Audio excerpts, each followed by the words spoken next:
know you're lying. How many times, the reason why I want to show this clip is because how many times have y'all heard me talk about how the government educational system, it is all designed to do a myriad of things, but one of them is to be anti-God, anti-Christian, also anti-family, pro-feminist, pro-LGBTQ. Well, now we have evidence from an educator's mouth that affirms that not only are these teachers' unions absolutely political activists, but they are actively working against the very foundation of what we believe needs to happen, particularly in the Black community, to restore some sort of structure and order to help the Black community flourish. I want you to listen very carefully to what this woman is about to say, and it's going to shock the socks off of you. You say you're not a political organization. Now, granted, they're conservative groups that have put this out, but I mean, there was one study that showed 80% of your spending is on political activity. You're a political party. Our activity in this union is to secure contracts that provide smaller classes all across the city with limits for the first time ever. Our political activity is to ensure that Black students have a success plan in order to undo the harm of years of marginal educational opportunities. Our political activity is to make sure that our lowest wage workers, Black women who live on the south and west sides of Chicago, have a wage in which they can pay their rent, they can go to the grocery store, and that they can maintain a standard of living. Our political work is to ensure that women have the ability to sustain life without a husband.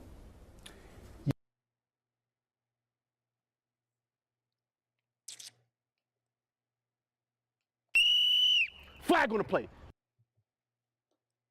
Do I need to play it again? I hope you heard that. When I heard this, I said, oh my goodness. This heifer said it out loud. She said it out loud, looking in the camera with a level of confidence and assurance that I had to play it 3 times to be like, she really did say what I thought she said. I'm going to play it again. I ain't going to play it from the beginning. I'm going to just halfway. To undo the harm of years of marginal educational opportunities. Our political activity is to make sure that our lowest wage workers, Black women who live on the south and west sides of Chicago, have a wage in which they can pay their rent, they can go to the grocery store, and that they can maintain a standard of living. Our political work is to ensure that women have the ability to sustain life without a husband. Wow. Do y'all now see why I said that there is an active and concerted effort by a lot of these government political operatives to literally destroy the foundation of what we know has been proven to improve the outcomes and solve many of the problems that she mentioned before. So let's start with what she first said. She said, our political activity, mind you, she's a representative from the teachers union, okay? So this is the educational sector, a teachers union that gives money, that solicits money, and she actually said out loud that she is absolutely a political activist in her capacity as a representative for the teachers union. Here's what she said. She talked about the marginal results of Black children and how a lot of their political activism is centered around making sure that these Black children who've been the recipient of marginal educational outcomes, she's committed to improving that. Okay, stick a pin in that.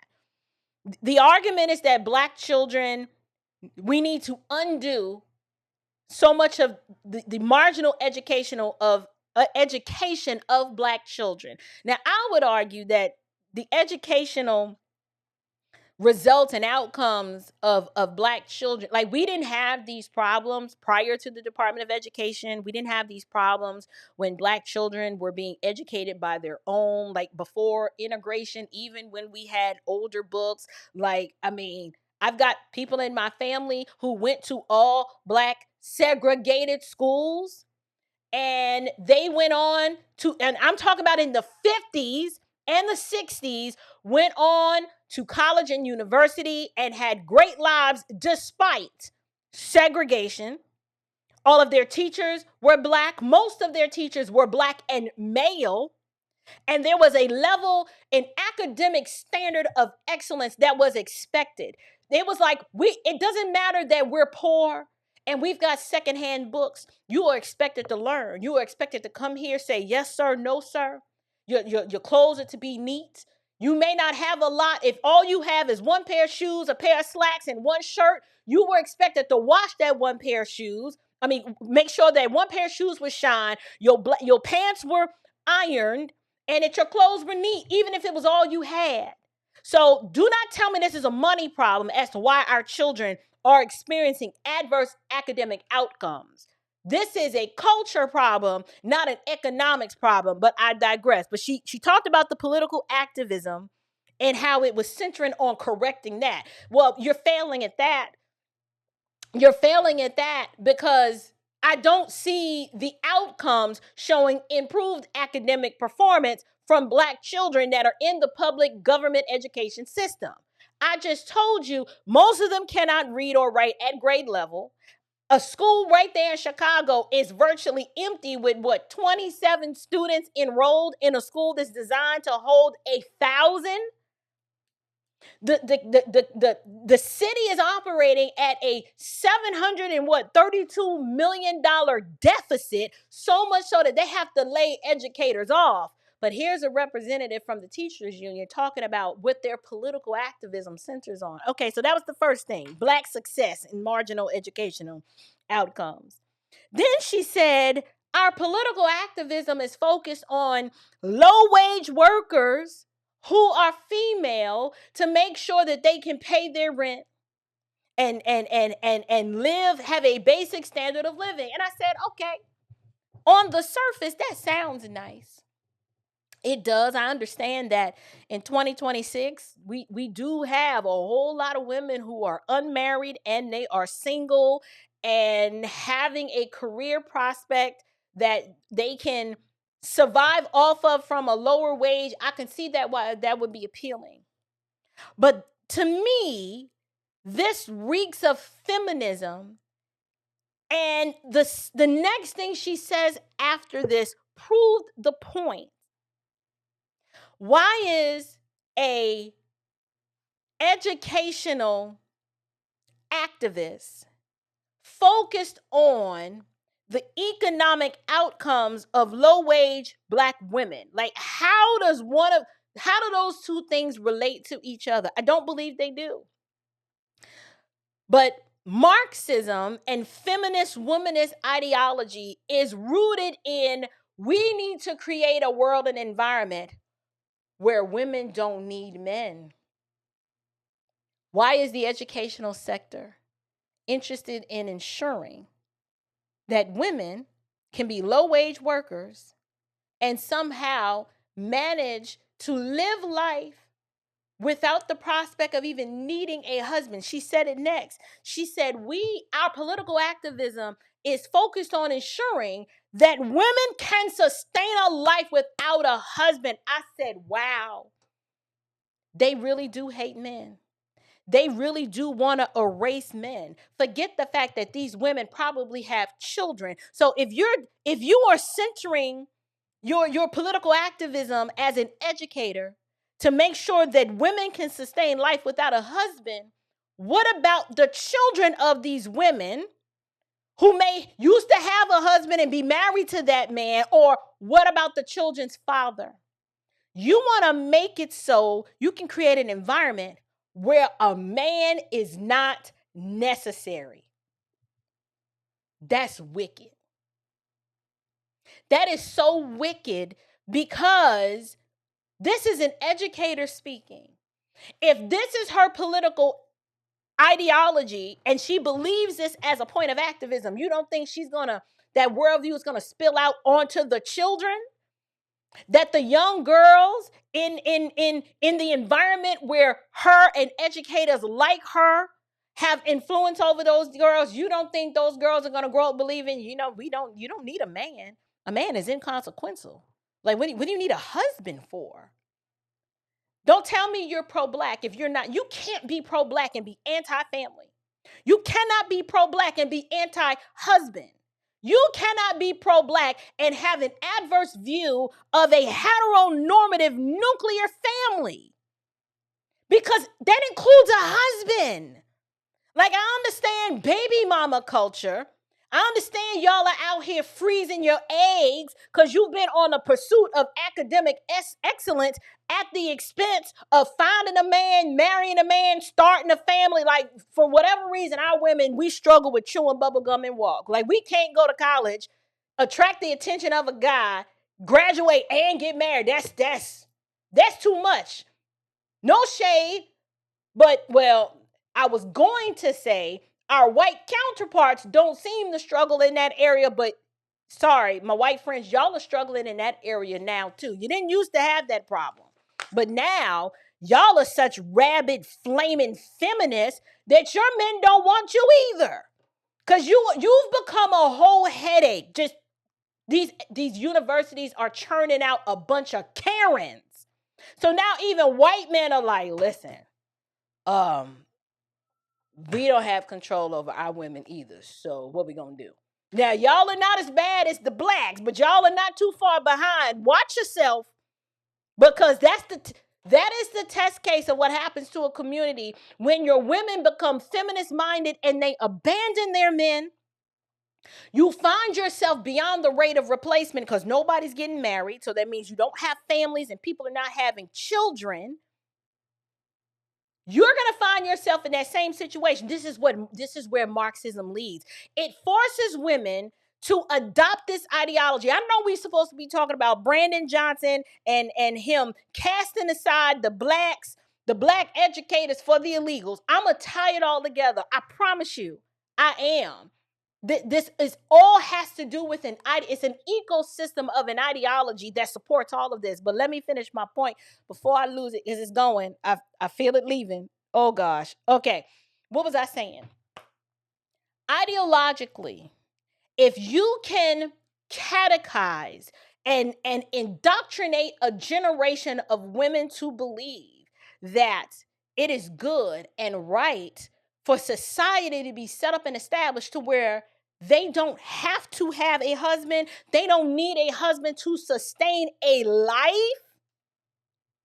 what do you think happens to such a society?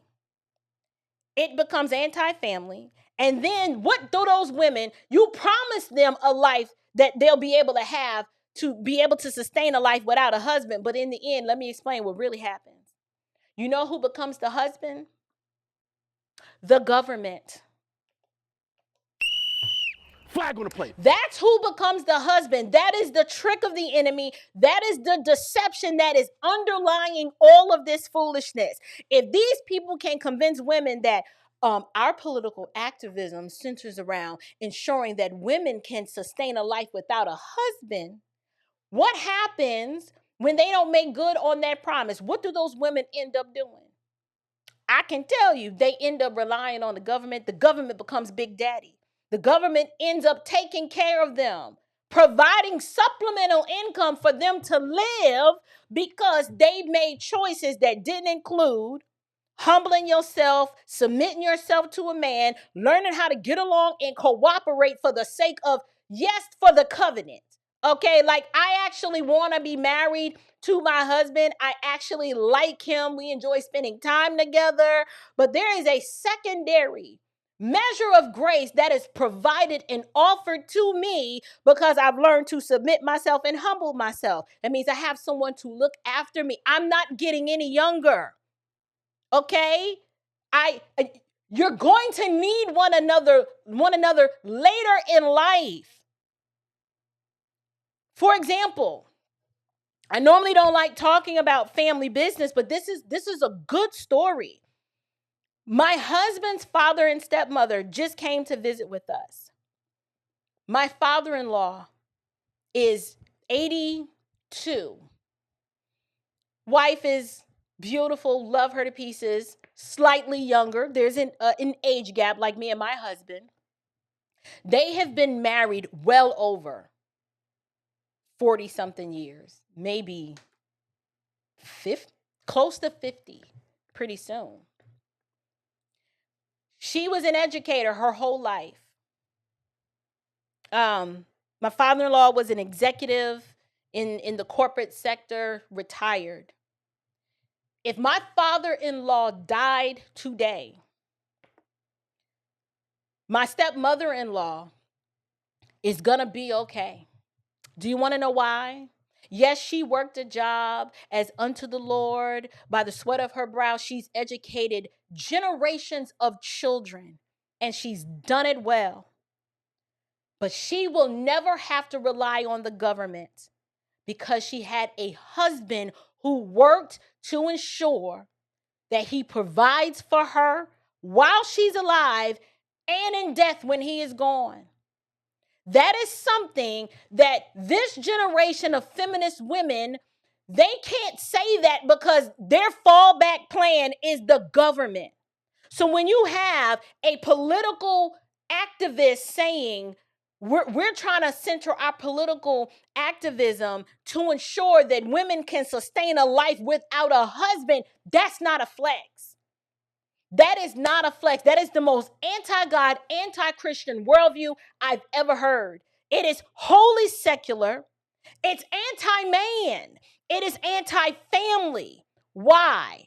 Because we should not want to create a society where our women can live a life separate and distinct from our men, as if God did not create us male and female. Together he created them, male and woman. Now, that doesn't mean that every woman is supposed to be hitched to a man. That is not the argument. Do not take an outlier or a marginal situation to make that the standard. We already know that the Apostle Paul has taught that the gift of singleness is a gift. And there are some people who God has endowed with that gift. Good for them. I'm not one of those women. I was designed to be with somebody. And so therefore, the life that I live today, God forbid if something happens to my husband, is so that I don't have to rely on the government. He has set it up and set up a way so that if in the event of his death, his minor children and his wife can sustain a life without the government stepping in and telling them, well, if you just, you come on, hang over with me. I put a little something, in the account, like a sugar daddy, right? So now you out here pimping yourself to the government, hoping that the government's going to come in and swoop in and be the savior. No, it was never designed that way. Widows, from a biblical perspective, the church's role and responsibility is to care for the orphan and the widow, right? Now, I'm not saying the government can't have a supplemental role, but it can't be the primary role. It's never been designed that way. Whether you're talking in the first century church or before, widows were always provided for by in the event of the husband's death. The faith community came along and always made sure that the widows were taken care of. So this was the most diabolical clip that I've heard in a very long time, not because she seems like this evil, wicked person, but the fact that she said this with a straight face as a point of conviction. These people believe this. You don't think this ideology is in your child's school? You really think the local public school that your child goes to is being taught that a heteronormative nuclear family is healthy and normal and righteous, and it should be something that they should pursue? You really think your children are hearing that? They're not. They're being told that we can reimagine families. There's all of these, configurations of families that are valid. What does this have to do with Brandon Johnson? Everything. Not only is Brandon Johnson putting black educators, pushing them aside in lieu of making room in his deficient budget to make sure that bilingual teachers are taken care of. But all of this is a continuum, and it flows from his anti-God, anti-Christian, Marxist worldview. And for Black Democrats who could not see the forest through the trees, this is what you voted for. You asked for this. Anytime a politician comes to you talking, I'm going to give you free this and make sure the community got resources for that, and we're going to reimagine policing, and we want to make sure that we give the young people services, this is the stuff that you get, the fine print that you didn't read. The higher taxes, the soft on crime policies, all the illegal immigrants in your community siphoning your resources, taking your black jobs.